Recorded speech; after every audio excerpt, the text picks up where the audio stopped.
बच्चों में मोहम्मद आसिम ख़ान, प्रवक्ता रसायन विज्ञान अमीरुद्दौला इस्लामी इंटर कॉलेज लालबाग लखनऊ से हूँ। क्लास 12th की केमिस्ट्री की इस क्लास में बच्चों आप सभी लोगों का स्वागत है। आज के इस अध्याय में हम लोग पढ़ेंगे तत्वों के निष्कर्षण के सिद्धांत एवं प्रक्रम। इस पाठ को पढ़ने के लिए हमारे पास चर्चा के मुख्य बिंदु, उसमें सबसे पहले हम लोग पढ़ेंगे खनिज तथा अयस्क के बारे में। उसके बाद हम लोग पढ़ेंगे अयस्क के निष्कर्षण में प्रयुक्त प्रक्रम, यानी जब किसी भी अयस्क से हम मेटल को प्राप्त करते हैं या धातु को प्राप्त करते हैं तो उसको बहुत सारे स्टेप्स से गुजरना पड़ता है, तो उन स्टेप्स को अयस्क के निष्कर्षण में प्रयुक्त प्रक्रम कहा जाता है। इनकी स्टडी करेंगे। इसके बाद धातुओं के निष्कर्षण में प्रयुक्त होने वाली भट्टियाँ, यानी कौन कौन सी ऐसी फर्नेसेस या भट्टियाँ होती हैं जिनसे गुज़र करके कोई भी अयस्क से हमें मेटल प्राप्त होती है। इसके बाद हम लोग पढ़ेंगे एल्युमिनियम के प्रमुख अयस्कों के बारे में कि एल्युमिनियम के प्रमुख अयस्क कौन कौन से होते हैं, कौन कौन से ऑक्साइड और होते हैं, कौन कौन से फ्लोराइड्स और होते हैं। इसके बाद हम लोग पढ़ेंगे बॉक्साइट से एल्युमिनियम का निष्कर्षण, और जब बॉक्साइट से एल्युमिनियम का निष्कर्षण हम लोग कंप्लीट कर लेंगे तो उसके बाद में बने हुए एल्युमिनियम का शोधन किस तरह से किया जाता है, उसे किस तरह से प्यूरिफाई किया जाता है, इसके बारे में हम लोग पढ़ेंगे। तो सबसे पहले हम लोग जानते हैं कि खनिज तथा अयस्क किसे कहते हैं। बच्चों, आप लोग ये जानते हैं कि प्रकृति में हमें धातुएं हमेशा दो अवस्थाओं में मिलती हैं, एक मुक्त अवस्था में और एक संयुक्त अवस्था में। वो धातुएं जो कम क्रियाशील होती हैं वो हमेशा हमें मुक्त अवस्था में प्राप्त होती हैं, लेकिन जो धातुएं बहुत अधिक क्रियाशील होती हैं वो हमेशा अपनी इम्प्योरिटीज़ के साथ में बाइंड अप होकर के हमें कंबाइंड स्टेट के रूप में या संयुक्त अवस्था में मिलती हैं। तो हम लोग डेफिनेशन यूँ देते हैं कि खनिज तत्व तथा उसके यौगिक पृथ्वी में जिस रूप में मिलते हैं हम उन्हें खनिज कहते हैं, और ऐसे खनिज जिनसे किसी धातु का निष्कर्षण किया जा सके लाभप्रद ढंग से या आर्थिक दृष्टिकोण से वो हमारे लिए अच्छा हो, तो उन खनिजों को हम अयस्क कहते हैं। तो इसमें एक बात ये समझनी ज़रूरी है कि जितने खनिज हैं, ज़रूरी नहीं है कि वो सारे के सारे अयस्क हों, लेकिन जितने अयस्क हैं ये बात ज़रूरी है कि वो खनिज ज़रूर होंगे। इसके बाद बात करते हैं गैंग या आधात्री की। बच्चों, हम लोग ये जानते हैं कि प्रकृति में हमें पृथ्वी से जो भी खनिज मिलते हैं तो वो खनिज हमेशा इम्प्योरिटीज़ के साथ में जो है वो कंबाइंड अवस्था में होते हैं। तो वो इम्प्योरिटीज़ जो जैसे मिट्टी है, कंकड़ है, पत्थर है, ये सारे अपद्रव्य जो हैं उनको हम गैंग या आधात्री कहते हैं। इसके बाद अगली बात है धातु कर्म या मेटलर्जी की। तो अभी हमने आपको बताया कि धातु के निष्कर्षण को जब हम करते हैं तो डिफरेंट प्रोसेसेस से हमें गुजरना पड़ता है, तो वो सारे के सारे प्रोसेसेस को हम सामूहिक रूप से ये कहते हैं कि ये मेटलर्जी या धातु कर्म है। इसके बाद अब हम लोग बात करते हैं कि जब अयस्क का निष्कर्षण हम लोग करते हैं तो उसमें जो हमारे डिफरेंट स्टेप्स होते हैं, जो प्रोसेसेस हैं, वो प्रोसेसेस कौन कौन से होते हैं। तो सबसे पहली बात आती है अयस्क का पीसना, यानी क्रशिंग ऑफ ओर। जो खानों से हमें अयस्क प्राप्त होते हैं वो बहुत बड़े टुकड़ों की शक्ल में होते हैं। इनको पहले हम लोग क्या करते हैं कि छोटे छोटे टुकड़ों में तोड़ते हैं, हैमर से या हथौड़े से तोड़ते हैं, और जब वो टूट जाते हैं तो फिर उनको क्रशर्स से या स्टैंप मिल से बहुत बारीक या क्रशिंग ऑफ ओर। उसके बाद में अगला स्टेप है अयस्क का सांद्रण या कंसंट्रेशन ऑफ ओर। बच्चों, अभी हमने आपको बताया कि जो भी इम्प्योरिटीज़ या अपद्रव्य अयस्क में मिले रहते हैं तो वो इम्प्योरिटीज़ या अपद्रव्य गैंग या आधात्री कहलाते हैं।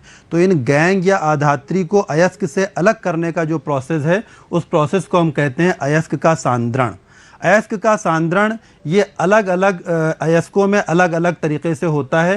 ये सांद्रण की प्रमुख विधियाँ, सबसे पहला है गुरुत्वीय पृथक्करण विधि या ग्रेविटी सेपरेशन प्रोसेस। तो गुरुत्वीय पृथक्करण विधि या ग्रेविटी सेपरेशन प्रोसेस हम लोग ऐसे अयस्कों में इस्तेमाल करते हैं कि जहाँ पर अयस्क में और अयस्क में मौजूद जो आधात्री या जो इम्प्योरिटी है उन दोनों में आपेक्षिक घनत्वों में अंतर हो। तो जो हम लोग क्या करते हैं कि अयस्क को पहले जो है वो बारीक पहले पीस चुके हैं और उसके बाद में उसको जल की तेज़ धारा के साथ में हम लोग धोते हैं। तो धोने पर क्या होता है, अयस्क में मौजूद जो भी इम्प्योरिटीज़ होती हैं वो तो पानी के साथ में निकल करके बह जाती हैं और जो अयस्क है वो शेष रह जाता है। उसके बाद में दूसरी बात आती है झाग प्लवन विधि या फ्रोथ फ्लोटेशन प्रोसेस। बच्चों ये विधि हम लोग तब इस्तेमाल करते हैं जब हमारा अयस्क जो है सल्फाइड ओर हो या सल्फाइड अयस्क के सांद्रण में हम लोग इस विधि का इस्तेमाल करते हैं। इस विधि में हम लोग क्या करते हैं कि पहले अयस्क को या ओर को बहुत बारीक बारीक पीसते हैं और पीसने के बाद में उसको एक ऐसे कंटेनर के अंदर में रखते हैं जिसमें तेल और पानी का मिश्रण होता है। बच्चों आप लोग ये जानते हैं कि जब तेल और पानी को किसी एक कंटेनर में हम लोग रखते हैं तो तेल हमेशा ऊपर की तरफ होगा और पानी हमेशा नीचे की तरफ होगा। तो इसमें जब एयर की करंट बहुत तेज़ बहाई जाती है तो अयस्क तेल के साथ में लिपट करके झाग बना करके ऊपर आ जाता है और जो इम्प्योरिटीज़ हैं वो पानी के साथ में मिक्सअप होकर के भारी होकर के नीचे बैठ जाती हैं। अब कई बार ऐसा होता है कि हमें कोई एक ऐसा ओर मिल गया या कोई ऐसा अयस्क मिल गया जिसके अंदर में दो चीज़ें मौजूद हैं, जैसे जिंक सल्फाइड और लेड सल्फाइड। अब इसका निष्कर्षण हमें अगर झाग प्लवन विधि से करना है तो हम इसमें एक चीज़ डालते हैं जिसको हम बोलते हैं NaCN सोडियम साइनाइड। और ये NaCN या सोडियम साइनाइड इसको हम बोलते हैं कि ये अवनमक का कार्य करता है। अवनमक या इसको अंग्रेजी में कहते हैं डिप्रेशेंट। ये अवनमक या डिप्रेशन का काम ये होता है कि दोनों अयस्कों में से किसी एक अयस्क को ये अलाउ कर देगा। अलाउ करने का मतलब ये कि झाग बना करके ऊपर आने में मदद करेगा और किसी एक अयस्क के पार्टिकल को ये रोक देगा। तो इस NaCN का काम ये होता है कि ये लेड सल्फाइड के पार्टिकल्स को तो अलाउ कर देता है, ऊपर आकर के ये झाग बना देते हैं और ये जो जिंक सल्फाइड के पार्टिकल्स होते हैं इनको नीचे ही रोक कर रखता है। इसके बाद अगला प्रोसेस है चुंबकीय पृथक्करण या मैग्नेटिक सेपरेशन। बच्चों जैसा कि इसके नाम से ही पता चल रहा है कि इसकी जो विधि है वो इस बात पर आधारित है कि पदार्थ के अंदर में चुंबकीय गुण कैसा है। बच्चों हमको ये मालूम है कि जो अयस्क के अंदर में जो इम्प्योरिटी है और जो धातु है उसके अंदर में किसी एक में मेटेलिक प्रॉपर्टी होती है और किसी एक में नॉन मेटेलिक प्रॉपर्टी होती है। तो हम लोग क्या करते हैं कि एक रोलर के ऊपर पाउडर्ड अयस्क को या पाउडर्ड ओर को जो है वो डालते हैं और ये मैग्नेटिक रोलर यहाँ चल रहा होता है। और मैग्नेटिक प्रॉपर्टी जिस चीज़ के अंदर में होती है, चाहे वो अयस्क के अंदर हो चाहे अयस्क में मौजूद इम्प्योरिटी के अंदर में हो, तो वो तो मैग्नेटिक पार्टिकल्स के साथ में जो है वो इधर अलग की तरफ गिरते चले जाते हैं और जो नॉन मैग्नेटिक पार्टिकल्स है जिनके अंदर में चुंबकत्व का गुण नहीं है वो अलग की तरफ जो है वो नितर करके गिरते चले जाते हैं। बच्चों निस्तापन या कैल्सिनेशन में मिसाल के तौर पे एक एग्जाम्पल हम लोग लेते हैं, जैसे ये एल्युमिनियम हाइड्रोक्साइड है। इस एल्युमिनियम हाइड्रोक्साइड के प्रेसिपिटेट को जब हम लोग गर्म करते हैं तो ये एल्यूमिना Al2O3 प्लस 3H2O के अंदर में कन्वर्ट हो जाता है। तो पता ये चला कि जब निस्तापन या कैल्सिनेशन का प्रोसेस कंप्लीट हो जाता है तो अयस्क में मौजूद जो वाष्पशील अशुद्धियाँ होती हैं, जो वोलेटाइल इम्प्योरिटीज़ होती हैं, वो इम्प्योरिटीज़ भी आसानी से बाहर निकल जाती हैं। उसके बाद में अगला प्रोसेस आता है भर्जन या रोस्टिंग। भर्जन या रोस्टिंग जैसा कि इसके नाम से ही पता चल रहा है कि किसी भी अयस्क को ऑक्सीजन की प्रेजेंस में गर्म करना या ऑक्सीजन की मौजूदगी में गर्म करना, ये भर्जन कहलाता है या रोस्टिंग कहलाता है। बच्चों आपके बोर्ड के एग्ज़ाम में आमतौर पे ये क्वेश्चन पूछा जाता है कि निस्तापन और भर्जन में क्या अंतर होता है या what is the difference between the calcination and roasting. तो उसका जवाब ही यही है कि कैल्सिनेशन ऑक्सीजन की एब्सेंस में होता है जबकि भर्जन या रोस्टिंग ऑक्सीजन की प्रेजेंस में होती है। इसके बाद अगला प्रोसेस आता है प्रगलन या स्मेल्टिंग। प्रगलन या स्मेल्टिंग के अंदर में अयस्क को उचित गालक और कोक के साथ मिलाकर मिश्रण को उचित ताप पर गलाने की क्रिया को प्रगलन कहते हैं। तो इसमें एक लफ्ज़ है गालक। इस गालक को बच्चों ये समझना पड़ेगा कि गालक किसे कहते हैं। गालक वो चीज़ें होती हैं जो इम्प्योरिटीज़ के साथ में या अशुद्धियों के साथ में विक्रिया करके उसको स्लैग या धातुमल के अंदर में कन्वर्ट कर देती हैं। जैसे मिसाल के तौर पर यहाँ पर आयरन ऑक्साइड जो है ये अशुद्धि है, इम्प्योरिटी है, और ये सिलिका जो है ये इसमें गालक की तरह से काम करता है। तो ये इसको स्लैग या धातुमल के अंदर में कन्वर्ट कर देता है। तो अगर अशुद्धि अम्लीय है तो उसके साथ में क्षारीय गालक अभिक्रिया करेगा, और अगर अशुद्धि क्षारीय है तो उसके साथ में अम्लीय गालक अभिक्रिया करेगा। तो हम लोग याद करने के लिए यूं कर लेते हैं कि अशुद्धि या इम्प्योरिटी प्लस गालक ये धातु मल के अंदर में कन्वर्ट हो जाता है। इसके बाद में सबसे आखिरी स्टेप है जिसको हम कहते हैं सिंटरिंग या सिंटर क्रिया। इसके अंदर में क्या करते हैं कि पदार्थ के छोटे छोटे कणों को आपस में मिलाकर के एक बड़ा कण मिलाने की बनाने की जो प्रक्रिया है, उस प्रक्रिया को हम सिंटरिंग कहते हैं। तो इस प्रोसेस में हमें ये करना पड़ता है कि पहले हम पदार्थ को या अयस्क को गर्म करते हैं। तो गर्म करने के बाद में जब वो हल्का सा मेल्ट कर जाता है तो उसके बाद में उसके छोटे छोटे पार्टिकल आपस में बाइंड अप होकर के एक बड़ा पार्टिकल बना देते हैं। इसके बाद बच्चों हम लोग बात करेंगे धातुओं के निष्कर्षण में प्रयुक्त होने वाली भट्टियाँ, जिसमें सबसे पहली भट्टी है परावर्तनी भट्टी। बच्चों परावर्तनी भट्टी के अंदर में हम लोग सल्फाइड अयस्कों का भर्जन करते हैं। भर्जन यानी रोस्टिंग का जो प्रोसेस है वो परावर्तनी भट्टी के अंदर में किया जाता है। अब अगर आप इसके डायग्राम को ध्यान से देखेंगे तो इस भट्टी के जो तीनों पार्ट हैं वो आपको साफ नज़र आ जाएंगे। सबसे पहला है अग्नि का स्थान, जिसको कहते हैं फायर बॉक्स, ये हिस्सा।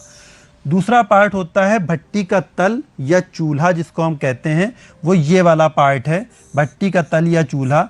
इस चूल्हे या भट्टी के तल पर हम लोग चार्ज को ला करके रखते हैं। बच्चों चार्ज को हम लोग घान कहते हैं, यानी जलने वाली जो चीज़ है, जिस चीज़ को हम जला रहे हैं उस चीज़ को हम यहाँ पर रखते हैं। ये भट्टी का दूसरा भाग होता है।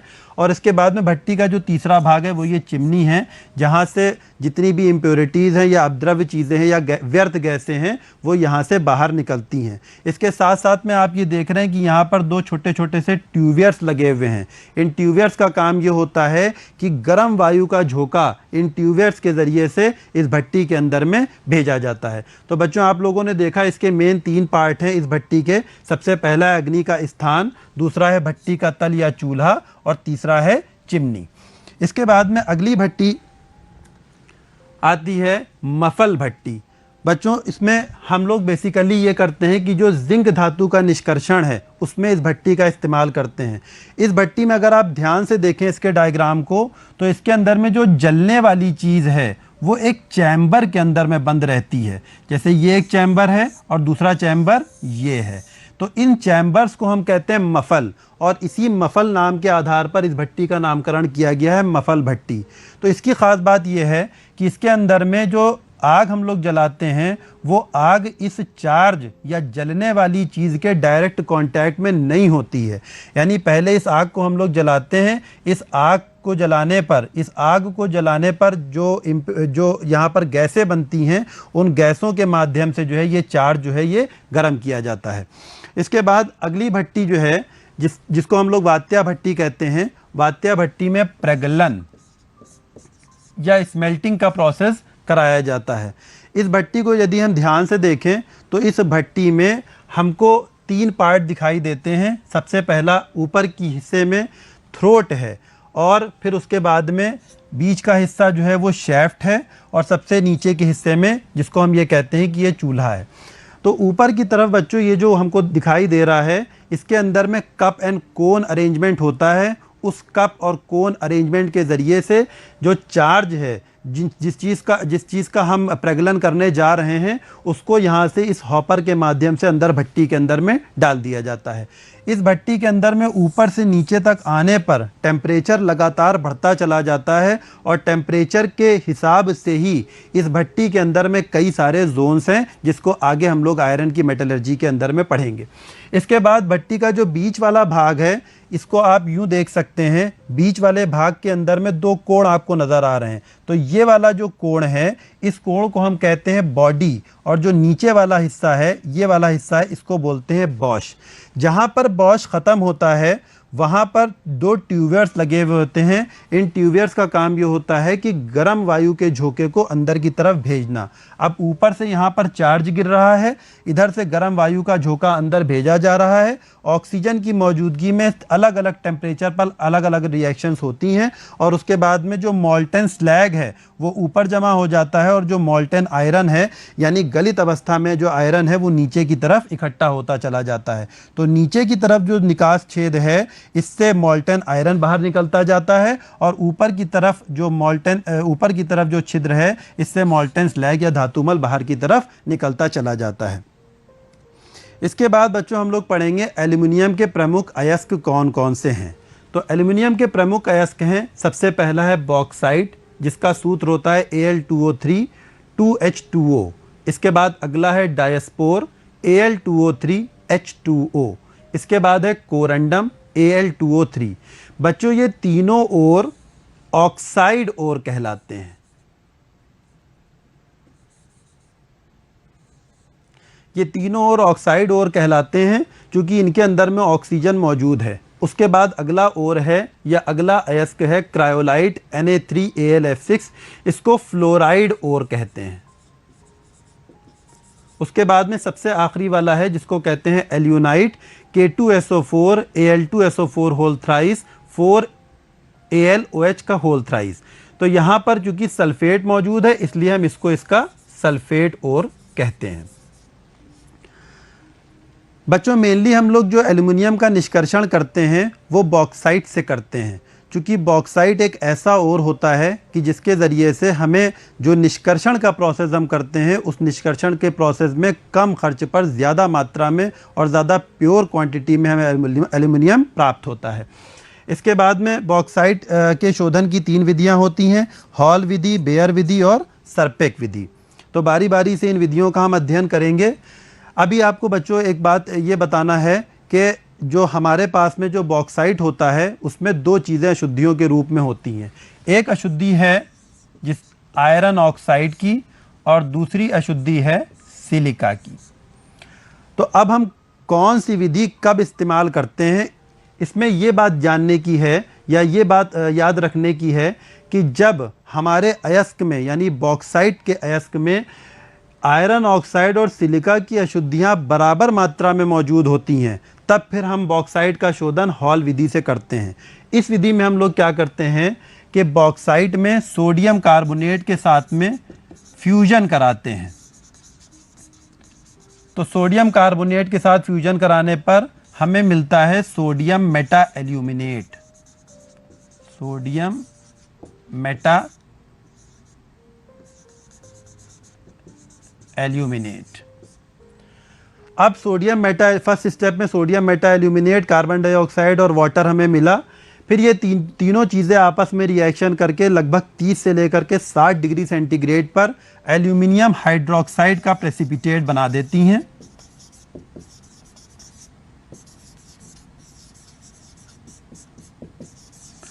और sodium carbonate as a by product निकल जाता है। उसके बाद में ये बना हुआ सोडियम हाइड्रोक्साइड एल्यूमिनियम हाइड्रोक्साइड, इस एल्यूमिनियम हाइड्रोक्साइड को गर्म करने पर हमें एल्यूमिना मिलता है और वाटर मिलता है। इसके बाद अगला प्रोसेस जो है वो कहलाता है बेयर विधि। बेयर विधि का बच्चों हम लोग इस्तेमाल तब करते हैं जब हमारे अयस्क में या बॉक्साइट के अंदर में Fe2O3 की अशुद्धि ज़्यादा मात्रा में हो और सिलिका की अशुद्धि कम मात्रा में हो, या फिर सिलिका की अशुद्धि ना हो और आयरन ऑक्साइड की अशुद्धि ही हो। तो उस कंडीशन के अंदर में हम लोग क्या करते हैं कि इस बॉक्साइट को सोडियम हाइड्रोक्साइड के साथ में NaOH के साथ में फ्यूज़ कराते हैं 80 वायुमंडलीय दाब पर और 150 डिग्री टेम्परेचर पर। तो हमें यहाँ पर मिलता है सोडियम मेटा एल्यूमिनेट।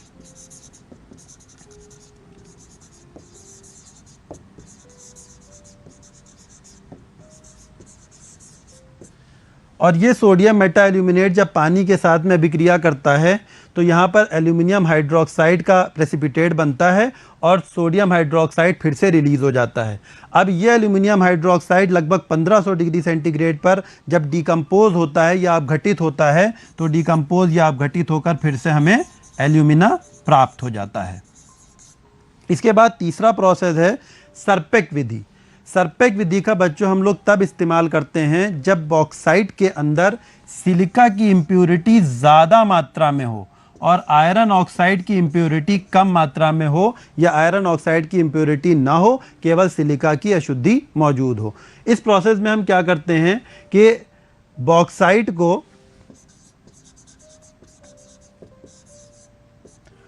कोक और नाइट्रोजन के मिक्सचर के साथ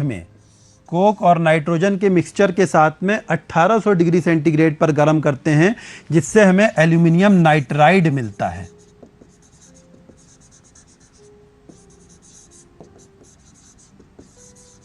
साथ साथ में कार्बन मोनोऑक्साइड और water as a by product मिलेगा। तो उसके बाद में फिर चूंकि अभी हमने बताया कि इसमें सिलिका की अशुद्धि ज़्यादा मात्रा में अगर मौजूद होती है तब इस प्रोसेस का हम लोग इस्तेमाल करते हैं। तो ये सिलिका इस कोक के साथ में अभिक्रिया करके इसको सिलिकॉन के अंदर और कार्बन मोनोऑक्साइड में कन्वर्ट कर देता है। कार्बन मोनोऑक्साइड गैस है, ये निकल जाएगा और यहाँ पर ये जो एल्यूमिनियम नाइट्राइड है पानी के साथ में अभिक्रिया करके फिर से एल्यूमिनियम हाइड्रोक्साइड का प्रेसिपिटेट बनाएगा और अमोनिया गैस को यहाँ से रिलीज कर देगा। फिर लास्ट में क्या है कि जब हमें एल्यूमिनियम हाइड्रोक्साइड का ये